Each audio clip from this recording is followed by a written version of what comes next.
آزاد د حمید نوم دی او دا موږ صرف د خپلو ښځو د حقوقو په باره کې دا غونډه نن راغونډ شوي دا ټولې زنانه موږ څه د نوره څه زیاتي خبره نه کوو د اسلام نه بار خبره نه کوو موږ وایو چې د ښځو کوم حقوق دي چې هغوی ته میلو شي.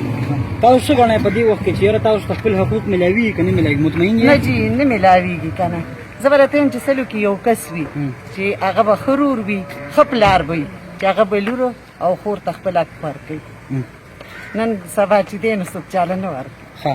نور ستاسو څه غوښتنې دي چې یاره لکه زنانه ته په واده کې چې کله هغې واده کېږي هغې نه دې دا پوښتنه کېږي چې یاره دې سړي له تا زه ورکوم یا د هغې چې کوم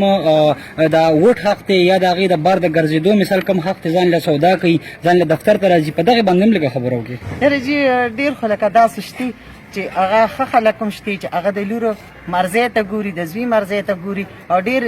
جاهله خلک هم شته هغه د لور نه هم تپوس نه کوي د زوی نه هم نه کوي او هغوی په کورونو کې ډېرې مسلې راځي. د زنانه په حیث باندې په دې چاپېرچل کې تاسو څونه خلک داسې وینئ چې هغوی ته دغه حقونه میلاویږي زیات خلک داسې دي که زیات خلک هغه دي چې هغوی زنانو ته حقونه نه ورکوي؟ جي لږو خلکو ته حق میلاویږي زیاتو ته نه میلاویږي.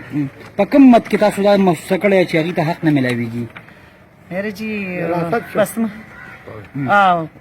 خو لکه اوس لکه چې کوم زه راته په دې دور کې یادوم چې چاته خپل حق نه میلاویږي لکه میلاویږي خو ډېر کم خلک دي هغه د جیداد نه مور کور محرومه کي ځکه چې ورور ورته وایي چې دله به درکړو خو لکه ته به زموږ په کوڅه نه راځي خو لور خور لکه د رور نه خپل حصه وغواړي. حکومت نه څه داسې غوښتنې لرئ چې یاره دې دپاره یې څه نوې تګلارې جوړې شي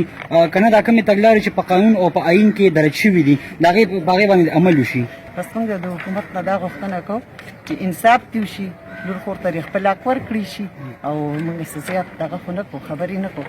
موږ حکومت ته هم دا خبره کوو چې هغه د داسې تورسرو مدد وکړي.